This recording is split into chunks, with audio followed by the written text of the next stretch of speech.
Ladies and gentlemen, welcome. This is going to be a conversation, and we will open it up to all of you. So please feel free to think about the things you'd like to talk about. I think you all have the bios of people here, so I'm not going to go into any detail, but Subhash Prabhu is the Minister of Commerce for India. Rajnish Kumar is the Chairman of the State Bank of India, which is the largest bank in India, right? State-owned. We are then joined by the estimable Sir Martin Sorrell. Estimable. I've never been called estimable for plenty of other things. Basically the most famous advertising magnate, executive tycoon in the world, the CEO of WPP. And Chetna, who's one of the chairs of this of Davos this year, and the founder and chair of the Mann Deshi Foundation, which is a great organization in India. So I think what I should do probably, Suresh Prabhu, is I begin with you by asking you, my Indian friends for many years told me that India was going to win the race against China. And I would say to them, Indians are supposed to be good at math. The Chinese economy is 3 times the size of India's, and it's growing faster than India's. How mathematically is that possible? Now the Chinese economy is 4 times the size of India's. The Chinese middle class is 10 times the size of India's. I know that the Indian economy is doing okay, but is there any prospect, do you have any hope that you could actually get to a point where you're talking about 8-9% growth, which is really what you need to break the back of poverty in India? You know, firstly, I don't think we are in competition with any other country in the world. That comparison which was made by good people, because we always need issues, so sometimes these comparisons, that helps media as well, so that is... It was made by Kamal Nath, by the way, a predecessor in your office. We should not deprive them of that honor of doing that. But as a matter of fact, if you look at absolute numbers, we are very clear. We are growing today close to 8%. I mean, not exactly, but we are. And we are preparing... Partly by adjusting the figures. But I'm saying we are very sure, even by this number, would be $5 trillion. By this number, would be $5 trillion in the matter of another 7 to 8 years' time. We have always seen that the doubling of Indian economy should happen in a matter of every 6 to 7 years, inevitably, the growth rate that will happen. There are so many things that were holding us back. We are trying to do the structural reforms to bring that potential into India's economy to 4. And therefore, we are very sure that it's a matter of time that how many years more will take to double it to make $10 trillion. I think some economies, as we have seen, they actually plateau after some time. But India is going to grow for at least another 40 years' time. So what will happen in 40 years' time, we don't know. I'm sure you'll be there. I may not be there. I'm older than you. But I'm sure you'll see that time that India will be a very substantially higher economy with a lot of issues that poverty including will have been addressed. And in fact, now we have kept a very challenging task for ourselves, which is to double farmers' income in the next 5 years, to address so many of these issues in the next 5 years. The Prime Minister himself has spelled it out. And if we are working on that. So what we are concerned about is not a race against anybody or competition with anybody. China obviously is a bigger economy. They are our neighbors. We wish them well. But that doesn't mean that we'll not be growing at a rate that they have seen in the past. Their economy has also slowed down a bit. So I think we are not even started looking at our real potential. So we start growing. Maybe 8-9% will be reality soon. And maybe even after that. I will just tell you one very interesting thing. One is, what we are planning is, we have about 700 odd districts in India. So we want to do top-bottom approach, in a sense, bottoms-up approach. One is that every district in India, which has services, manufacturing, and agriculture of various type, if they can be growing at 3% more than what they're growing today, and that's possible with the macro-level planning that goes into that, we'll also bring in a different element of dynamism for growth in India. Secondly, we are creating our new industrial policy, wherein we are focusing on modernizing the existing industries as well as focusing on new industries which are not even born today. So we are trying to identify those industries. We are trying to focus on services, which will be growing at a faster rate than even manufacturing or agriculture. And they have already done, we almost 2/3 of our economy come from services. But as we can go along, we'll definitely see the services even growing faster, and exports into services will be more than the merchandise export. So we are preparing a very holistic, comprehensive strategy to make it happen. And I'm sure the India's potential. Another interesting thing about India, what is India's growth story as opposed to other countries' story? It is driven by people themselves. It's a private sector driven growth. So when we remove all the hurdles in the way of private sector growing, I don't know what will be the potential. So when we talk about what is the install capacity of a machine, we know. What is the install capacity of a mind? We don't know. So when we remove the hurdles in the way, how much they will make that growth possible is something we don't know. And that's the beauty of India's growth story. It's people-driven. But you talk about the hurdles. It is still true that India has some of the most restrictive labor laws in the world. Very hard to hire and fire people easily. It is still true that land acquisition is very, very difficult. And it is still true that if you take a point in the middle of India, the cost of transporting goods to the port, which is often a 400-mile journey, is 5 to 8 times higher than the cost of moving the goods from that port to Chicago, 10,000 miles away. No, absolutely. So you have to. No, you know India very well, so you are absolutely right. But I am saying this is precisely the issues we are trying to address. Logistic is something which is a priority for us. I was a railways minister till recently. So our railways minister has to do only railways. There's a road minister doing with roads, port minister doing with ports. Civil aviation will fly above all of us. Am I right? You are the largest employer in the world? That's right. Indian Railways? That's right. How many people do you employ? That's right. It's like 1 million people? 1.3 million. 1.3 million only. people. Not much. So with all these different kinds of transport, so first time the Prime Minister has created a logistic department in the government. And in fact, I'm in charge of that, is the Commerce Ministry. What we are working on is completely digitalization of logistic to make sure that this speed that you talked about, the speed of... But the problem is not the digital, it's the roads. You need to, it's not bytes that are problem, it's the atoms that are the problem. But at the same time, some of the problem that you talked about, the cost as well as the speed of transportation, can be addressed even in today's infrastructure only if you can have a multimodal approach towards the infrastructure. For example, you want to move goods from one place to another, there are multiple options. Not necessarily you have to use the same option by taking one place to another. So we are working on that. While we do that, we are also creating infrastructure at a rapid rate. I'll give an example.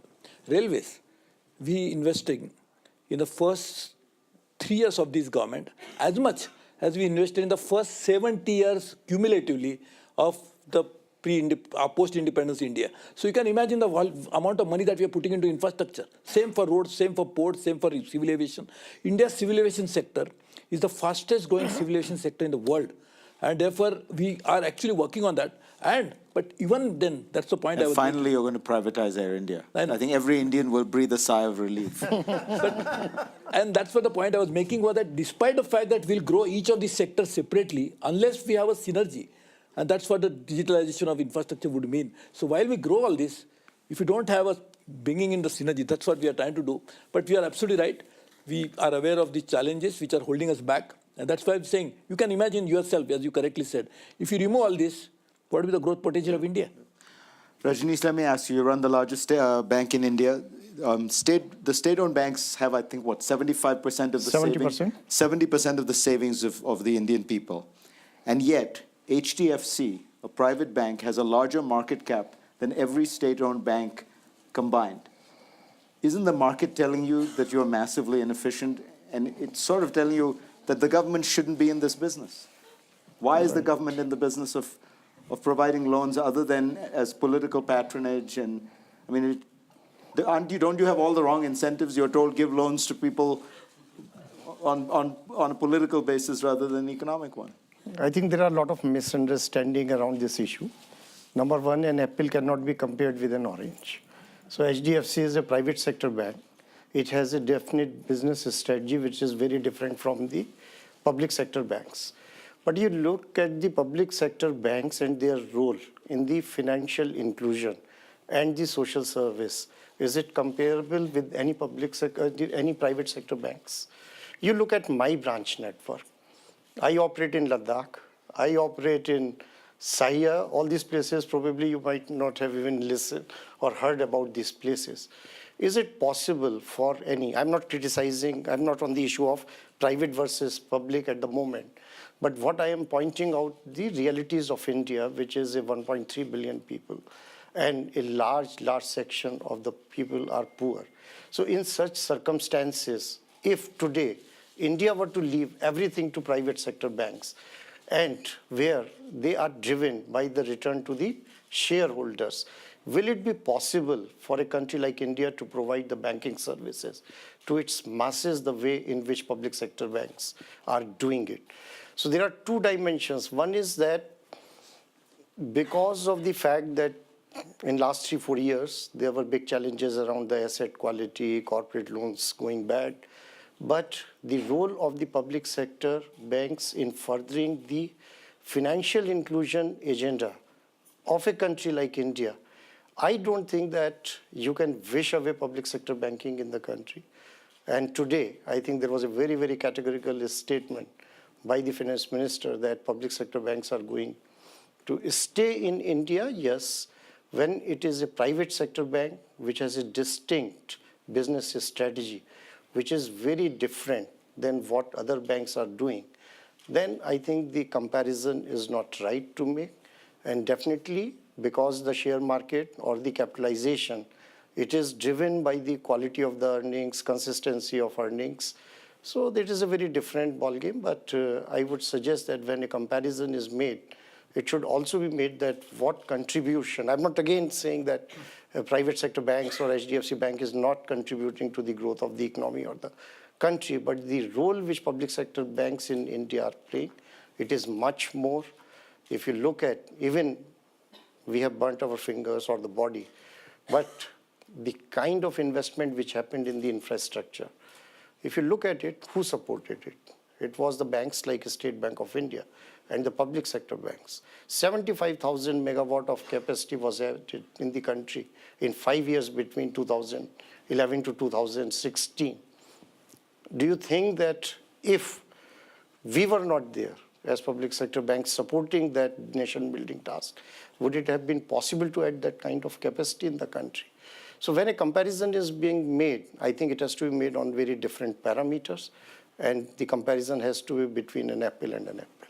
Do you think that the rise of cell phones, smartphones, is your principal challenge or is it your principal opportunity? Because I look at what has happened in India, the most extraordinary revolution in the last 5-10 years in India, and maybe in the world, has been this move. India went from being 155th in cellular bandwidth consumption to number 1, 750 million smartphones.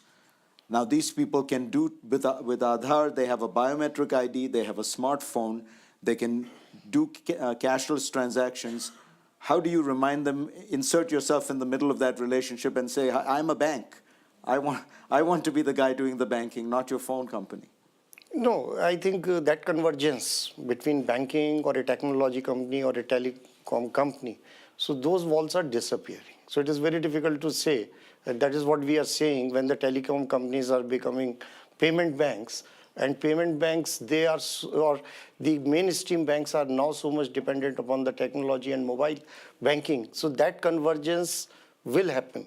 And today the banks also see themselves as a technology company or vice versa. So the mobile banking is the future, definitely. And as public sector bank and as the largest bank in India, we have invested quite heavily in the technology.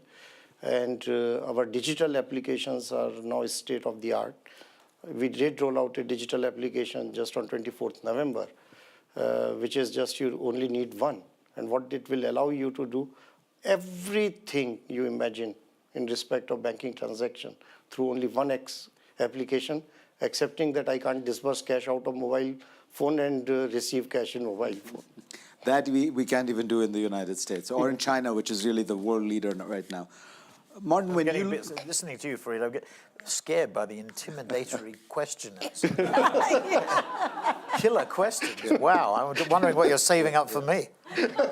you get the easy one. Thank God for that. What does it look like for a foreign investor? Because my experience of talking to foreign investors is they feel somewhat burned on India. They all went in big at the beginning of the UPA government 10 years ago, and they feel as though, you know, it was just, at the end of the day, it was India. It was hard and difficult, and on the ground, things didn't work, and they were told that they could use the courts as a recourse, and the courts are even more bureaucratic and cumbersome, you know, whimsical tax policy. Is it your sense that people are looking at the genuine accomplishments of this government, and has there been a mind shift, or are they still cautious? I just sort of step back for a minute and look at it the way that we look at it, and I think similar to our clients. So if I take 2017, which was a tough year for us, you know, what were one of the bright spots, apart from the UK, interesting enough, despite Brexit, was India. So, and if I look to the future, I mean, I see a world, and maybe I'm too influenced by what we've seen in Davos last year with President Xi, what we see here with President Trump, with Prime Minister Modi here. People look at the world as being dominated by a G2 world, China and the US, or US and China. China will catch up in absolute terms. It's 20 trillion versus 10, roughly. India at 2.5 trillion. For us as a business, by the way, India is our 6th largest market. We do about $800 million of revenue. That China is double that, 1.7, so that's a 2-to-1 here. But we have a very big market share in India. I'm not going to tell you what our market share is in India. But that's been driven by local companies and by multinational companies. So get to the heart of your question.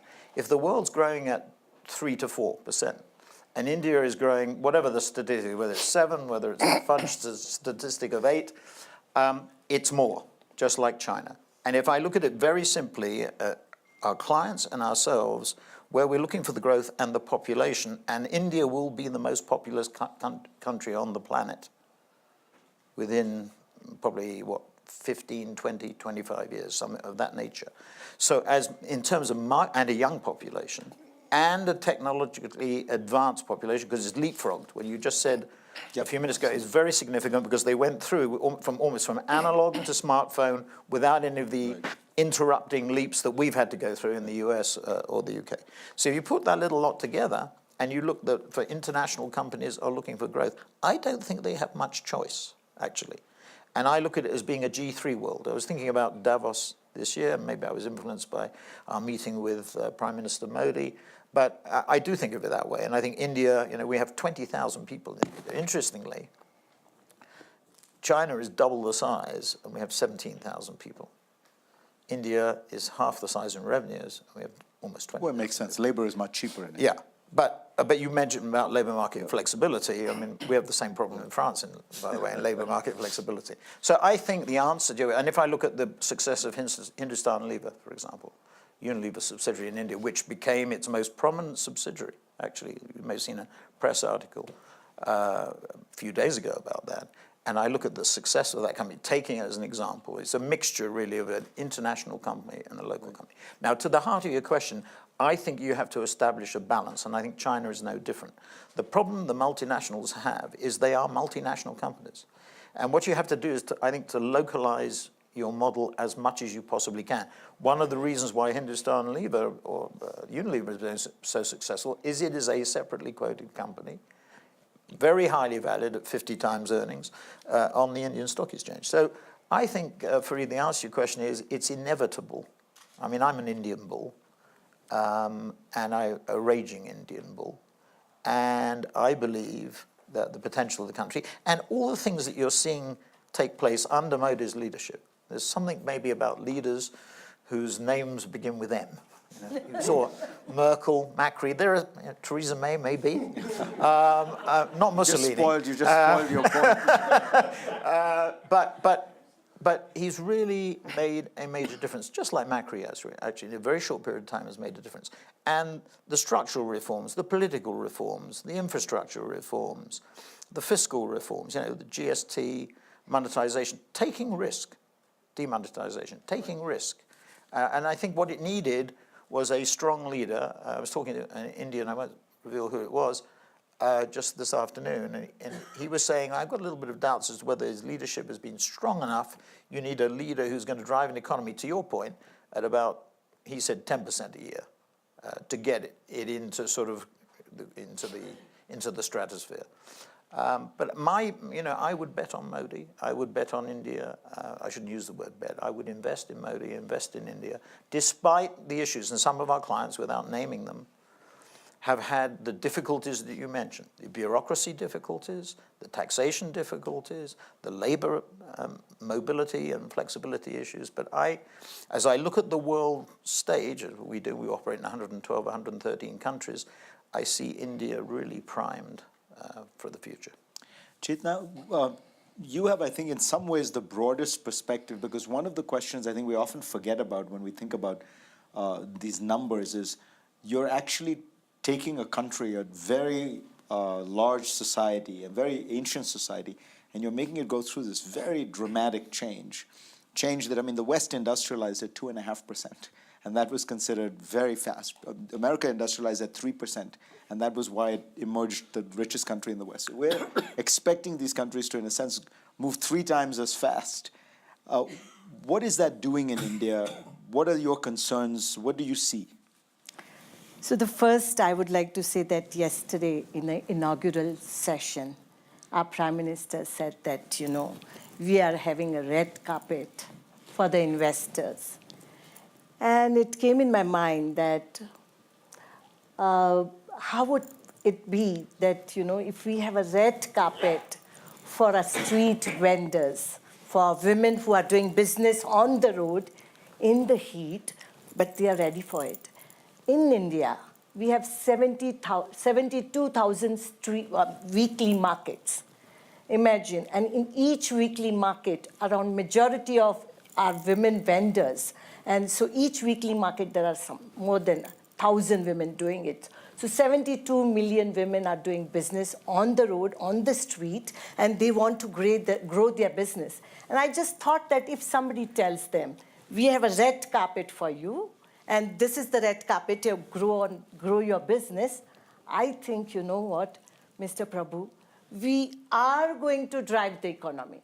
I mean, if these people who are spending their body, they are on the street doing business, working so hard, they are not asking for any subsidy, they are not asking for any grant. What they are asking is, make our life simple. We have smartphone. We can get information on phone. If we don't know also, we can find the ways. We run the business school for rural women. And they come to us and they say that we have a smartphone. We don't want household phone. We want our own individual phone. We want to control our e-wallet. This is the aspiration in the population. And if this aspirated population, which is having street vendors, they are doing business, if we have a red carpet, then they will be doing their business at 4-5 times. I do believe that, India is looking as, farmer leader is sitting here. When I talk about farmers increasing the double income, imagine if really double income of farmers is grown, if the micro enterprise grow, jobs in India will definitely be created. Economy can drive. But yes, these are the challenges, and I feel very strongly, and I put very strongly, that yes, investors do have a lot of bureaucracy and all this, but it's not investors. It's a domestic people, everyday life, getting our property papers. I want my property papers and I have to stand in a queue. I want connectivity, and everything is that everybody is really working hard. Ease of banking, ease of business is not just for the investors. It is actually for the micro enterprise. And here, actually, I'm very ambitious. Every time I say that, when I close my eyes, I hear the voices of 500,000 women whom I'm representing, and they are saying that, tell the investors, if you don't invest in us, you'll lose the opportunity. What else would they want? Because in India, the women in India is a fascinating story, right? India has always had very powerful female goddesses, for example, Durga, Kali. It has had one of the first female prime ministers. And yet, there's still enormous amount of physical abuse of women. There's an enormous disadvantages to being a woman. What is your assessment of where women are in India today? So that is really challenging. I mean, I can try my best to glamorize everything, but still the challenge is that the safety and the security of the women in India or in cities is an issue. And I do believe that, yes, policymakers are there, government is there, and you have the system, which it's not a question of just safety and security, but it's a question of providing the dignity, understanding them as an equal citizen. You have a Durga and Kali, but then if you have a women who are working for 14 hours just to get water, I mean, there's no comparison. So I mean, those great traditions are there, but I should say that this equality has to be there, and there I see two levels. One is, of course, the policymakers will have to take some concrete stand and do it. And the second, which I think is very important, is how do you raise your children in this country? How would mothers raise their sons?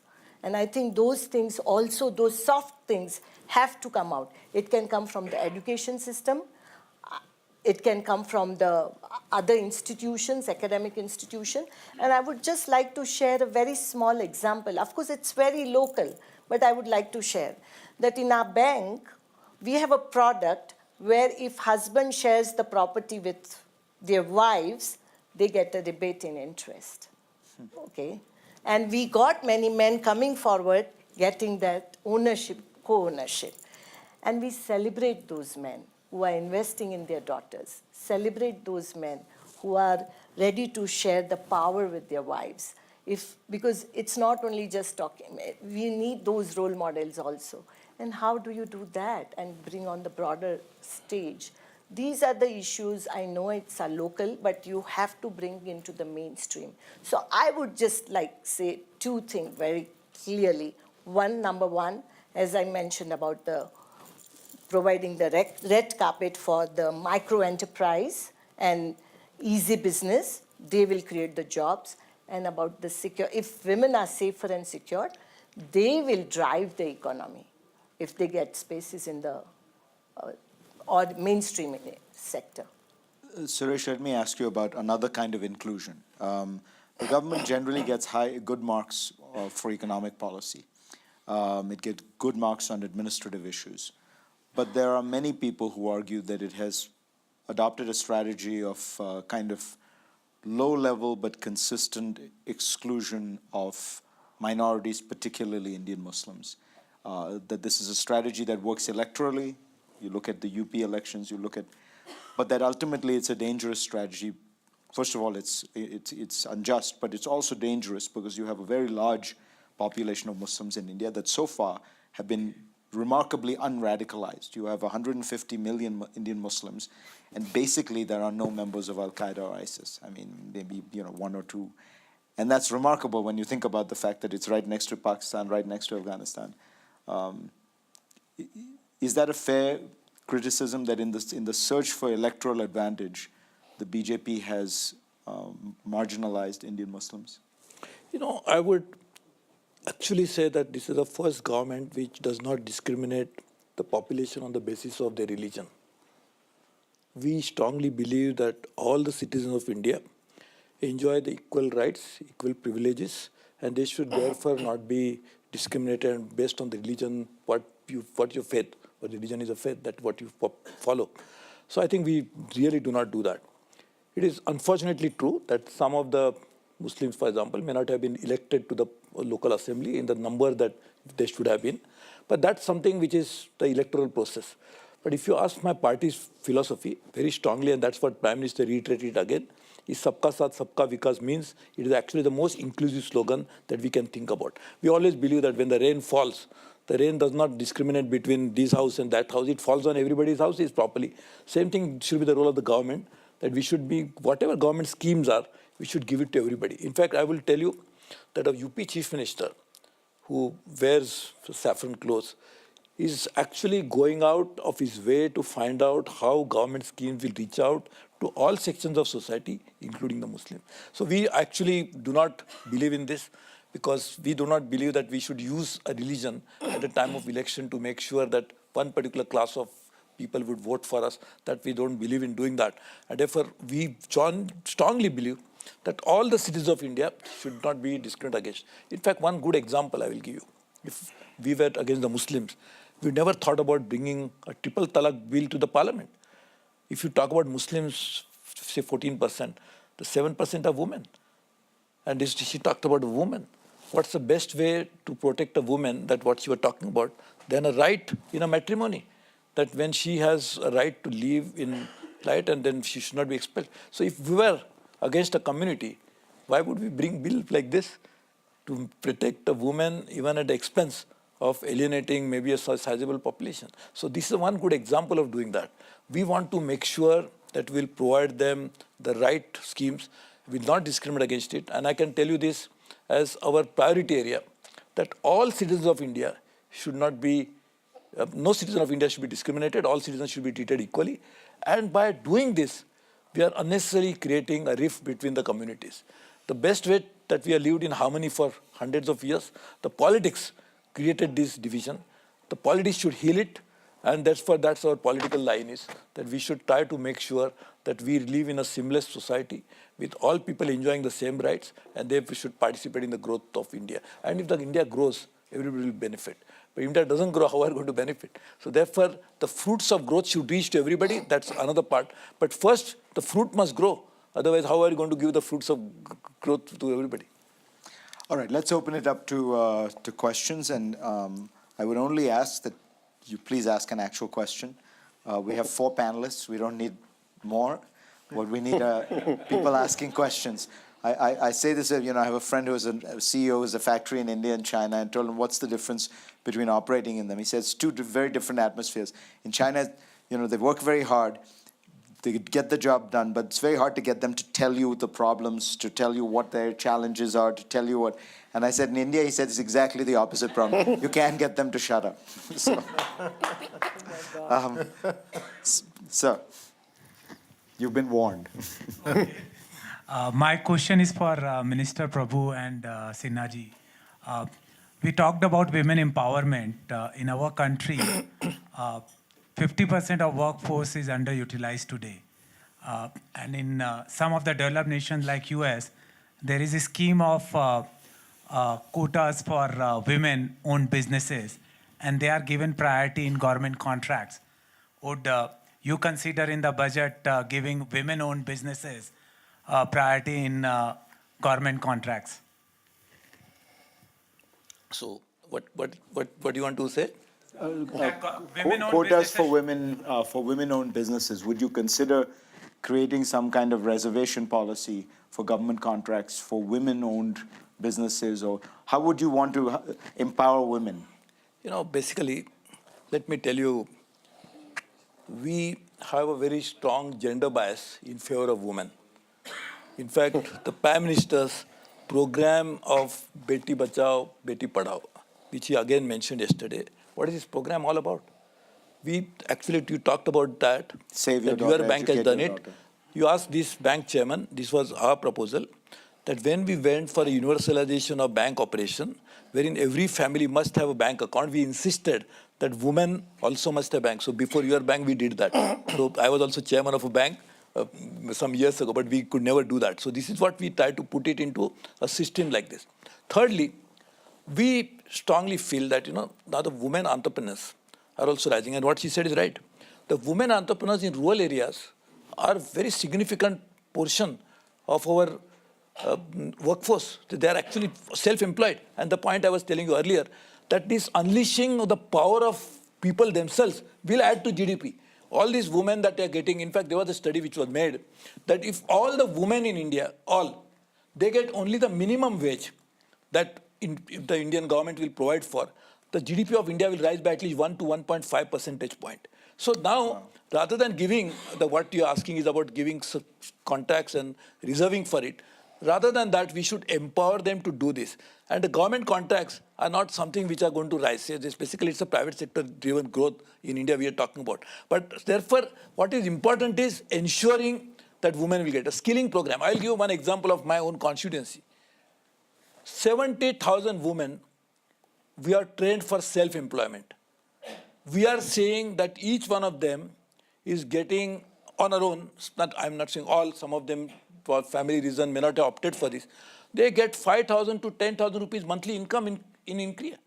So this is what has happened in my own rural constituency. Where is it? This is Konkan.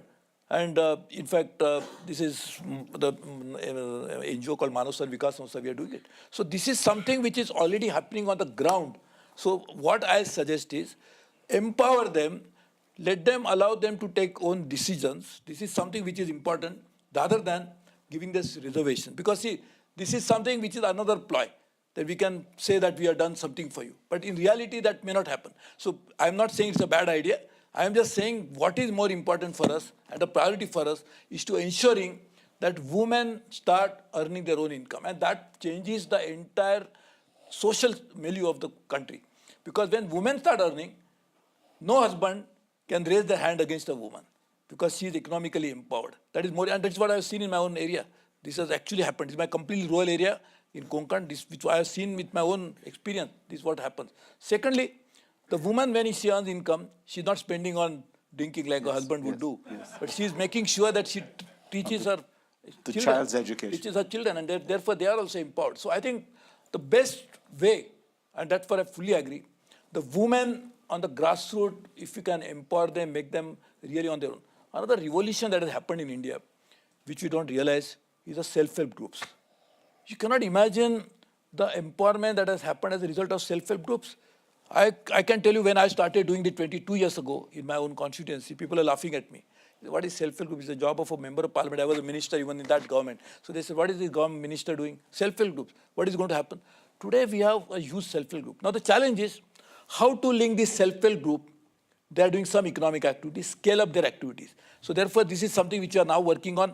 Can we connect them to the cooperatives? We have about 100,000 cooperatives in India in the grassroots level. Can we link them to them? Can we link these self-help groups with corporates so that they start earning and then they scale up their operation? So these are the different challenges we are coming. But there is an organizationally grassroots level self groups that come up. This is a great revolution that has happened in India. It's a rural area. Completely rural self-help groups have been created. So I think some of this development we are not able to capture. And I think our India GDP, when we talk about it, I don't think we really capture all these data that goes in the ground. And therefore, if you can really create these proper databases, we find out what is it, it's a different story altogether. But still, we are not happy. As I said, we are not yet reached our true potential of growth. And our growth model is very simple. It's people-centric. It is not just creating more airports and more seaports and more roads and more railways. It is definitely that to benefit the people. But people-centric, where their income will rise, and that is what will actually be the more satisfying goal to be achieved rather than just the GDP number. Let's get some more. Speaking of women, can I get a female questioner? She's right here. There. What changes do you think need to be made to the current model of infrastructure growth that we are following at the moment, which is continuing to cause problems in our cities, making them unlivable, causing issues as far as pollution is concerned, and urban fragility and health pandemics? What changes would you now make so that the fruit can actually grow so that you can eat it? You must be living this problem because Delhi is now officially the world's most polluted major city. So she want to know How are you going to tackle issues like pollution, congestion? This is... Current infrastructure growth models, we're copying an old America versus a new India. So. I know. This is another very important issue because GDP numbers can give you economic prosperity at best. But quality of life is a completely different parameter. If you don't improve quality of lives of people, this doesn't happen. I always say this, that when our framers of constitution, they gave us a lot of fundamental rights to ensure human dignity, freedom, and everything else. But they never thought of giving fundamental rights for clean air and clean water, because we never realized that it will happen like this in such a short period of time. So I think this is a real priority for us. Therefore, development paradigm cannot be ignored by not having environmental concern mainstreamed into it. And that is a big challenge for us and big opportunity for us because, as you said, we are still not as big as some of the countries you mentioned. So therefore, we don't have the same problems of those countries yet. So therefore, we can avoid it. So learning from other countries is one part, but unlearning from the models of other countries is another part. So what we really want to do, and our great Lord Nicholas Stern, who is sitting next to you, we are working very closely with him. And in fact, I spoke in the London School of Economics only a few days ago on this issue, that we want to make sure that water and air, which should be the most fundamental, because that's what people are born with. But That's what are their you fundamental right. What are you doing about it? Because I don't see much progress. Is firstly, now take air quality, which is the Delhi issue. No, it's a Bombay issue. I was in Bombay. I You understand. can't see across No, Marine Drive so I'll anymore. tell you about that. So one is ambient air quality is an issue which causes, because of mainly vehicular pollution. This is empirical evidence, 60% of air pollution is because of that. So one, we have got a metro for the public transport. The number of cars, that's a prosperity issue. More the people, more the So not only Delhi's population is increasing, Delhi's vehicular population increase at even higher rate. Yeah. So therefore, this is another problem, that how do you deal with that? So we are changing the diesel norms. We are trying to bring in electric vehicles. So this will be one of the major component of this. And electric vehicles, again, if you are using the same fossil fuel energy from the grid to make it, doesn't make sense. So using solar energy, 170,000 megawatts of renewable energy, we want to add to our energy basket and change the energy profile completely. That again will improve. Also, industry. I think we have set up now very, very stringent industry emission norms, which again would mean that they will not be able to emit more. So I think all this put together, we'll be able to work on it. But I will tell you something, over a period of time, we have learnt a lot. This is a public outcry now, which is the most important for a democracy. When people, we go there and say that, we first give us clean air, rather than give us clean job. That is what is now influencing the politician. So I think this is another pressure that is coming in. But you are absolutely right. And I must tell you something, I was the Minister of Environment also. So I have dealt with this issue. So therefore, this is a very important issue to deal with, and we'll definitely work on it. And I'm not saying that this is something which is simple solution, but the long-term solution with short-term action is something which we are working on. All right. Sir. So this is a question for you. Sir, you mentioned that the outreach of smartphones, cell phones into India has been a great advantage, which I completely agree with you, but it has a different angle to it. And that is the aspirational generation without jobs, because now, as I see in villages, everybody has a smartphone. And you can access, and you see things which are very unreal in life. And that is the aspirational generation in the villages which is looking for jobs. And I don't know how advertising could be used to subdue that, because it's having an effect where everyone is unhappy with their own situation because they're looking at things which are not real in real life. And it's a big, I think it's something that people are not realizing, but the social media is leading to the unrest. Unrealizable expectations? Yes, that's right. In the circumstances that exist today, they're unreliable. Tell him this. Sure, quickly. See, basically, the fair expectation of a person is a job. And why he wants a job? To earn source of livelihood. See, basically, this is the mindset change. In fact, as a member of parliament, people will say, give me a job. So then I ask him, why you want a job? It's obviously for earning money. So what is now is a changing profile of economy globally. Is a kind of jobs. In US, this was a very big phenomenon. People were saying mag jobs some years ago, when you were getting hourly jobs than a blue-collar jobs. So this is going to happen all over the world, and we are discussing in this forum also the changing face of manufacturing. So what is important is, people have a right, and their fundamental right is to get source of livelihood. That is what the governments are obliged to provide, and we'll work on that. But jobs in the conventional way, the profile of job is changing. So therefore, if she mentioned just now, she's also rural area, that there are thousands of women are working. That means they have something to do. They are earning income. So what is important is that type of employment which is there, which is self-employment, which is driving the rural economy, which I'm sure there may be so many hurdles in the way which we must remove, which must make their life better and pleasant. So that's something which we are working on. Incidentally, the question that she asked me and the question you're asking me, the Prime Minister is working on a very interesting idea. She's saying ease of doing business, what you mentioned, as something not important. He's working on a concept of ease of living. He's saying, can we come out with an ease of living index wherein all the issues that we are facing today can be addressed. So if ease of living improves, obviously ease of doing business, everything else will automatically fall in place. So this is something which is people-centric, ease of living. Why not we make the living of people far better than what it is today? That's what we are working on. And I will tell you something. If you ask me, then why not do it in 3 years? This is something, if it was such a simple thing to be done in 3 years, and then I think it could have been done within a button of, so that technology not yet developed. But we are working on it, and I'm sure it's a Let work me in ask progress. Chetna for her response after yours, just, Martin. well, just listening to your question, I mean, it'd be the first time that we've tried to moderate consumption or expectations. But I think communications could realistically change the horizon. You could say, and I was looking at the Indian planning process. The Indians government has moved away from a Soviet-style 5-year plan to a 15-year vision with sort of 3-year implementation plans. And listening to you, what you said, I was just thinking about the Chinese comparison. I mean, the difference between China and India is China is a directed economy. I remember when they had the expo in Shanghai, asking the mayor of Shanghai, you know, where they were going to build the Shanghai site. And he said, well, he had a model in his office, and he said, you know, this is the plan of the city, and we've got these people living here, and that's where the site's going to be. So I said, what are you going to do about the people living there?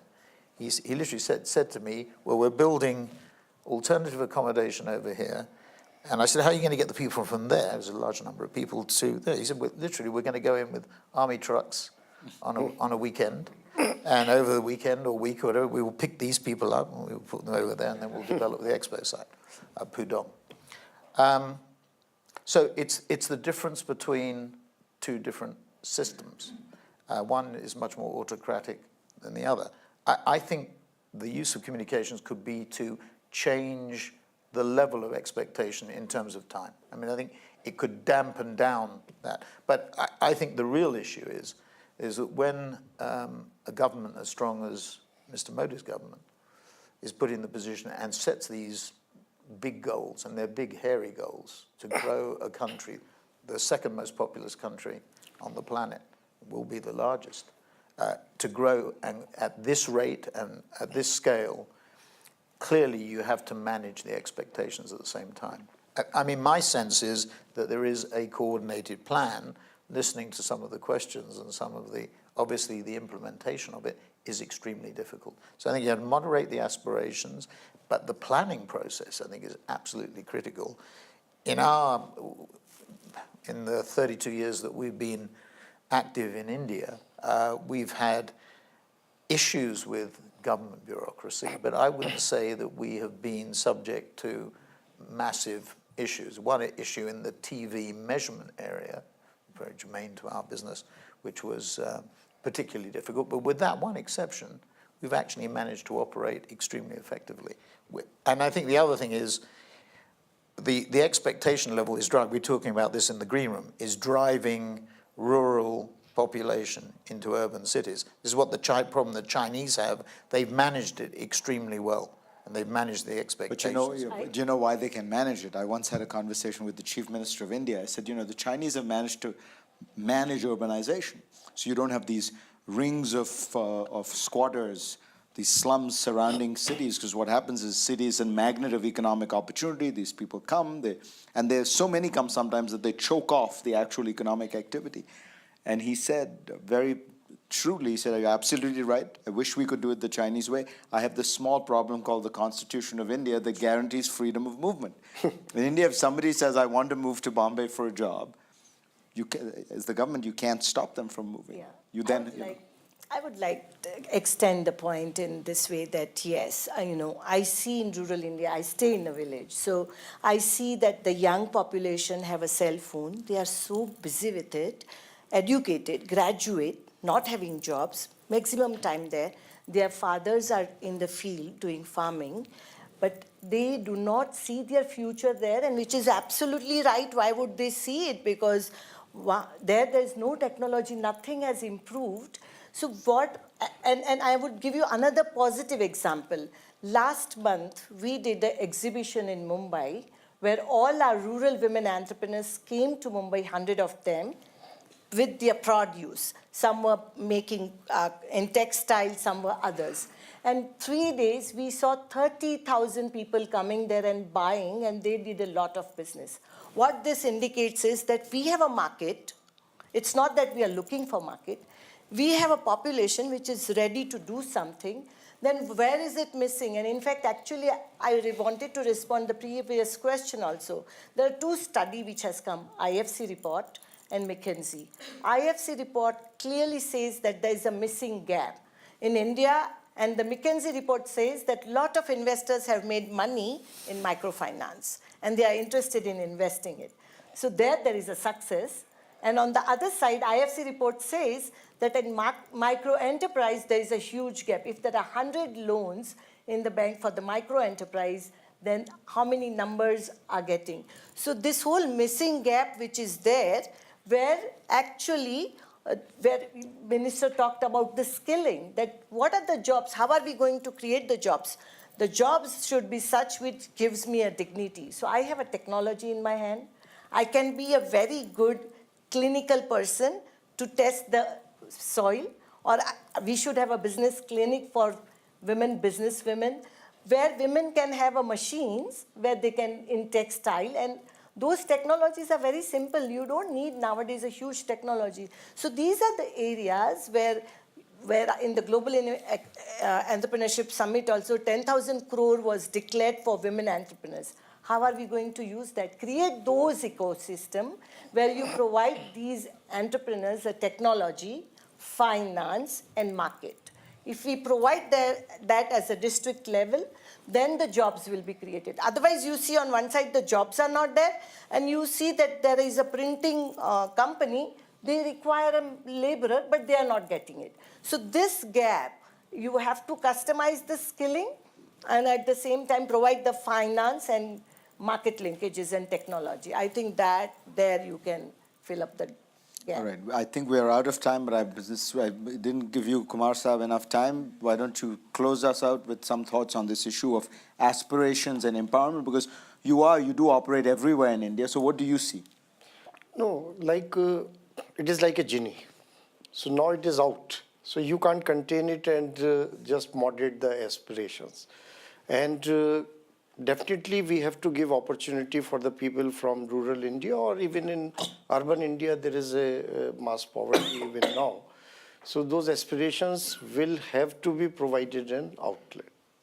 And yes, the access to internet or the mobile banking or to the data. So what the youth today are having a look, and if I compare it with 30 years ago, there's a huge difference.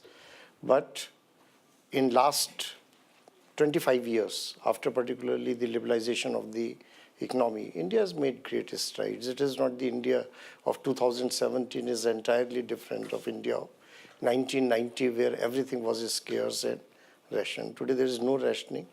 So if there are aspirations, only thing is that there should be enough opportunities to meet those aspirations. And that's how only the country can grow. And that is where the role of definitely self-employment comes in. The jobs in the manufacturing sector in particular, because of the advent of technology, they will not grow at the pace they were, where in 1980s, if you are a worker in a factory and your job is secured and income is secured, so that has completely changed. And self-employment is going to drive the economy in the country. On that note, thank you all. Fascinating panel. Really enjoyed it. Thank you. Thank you.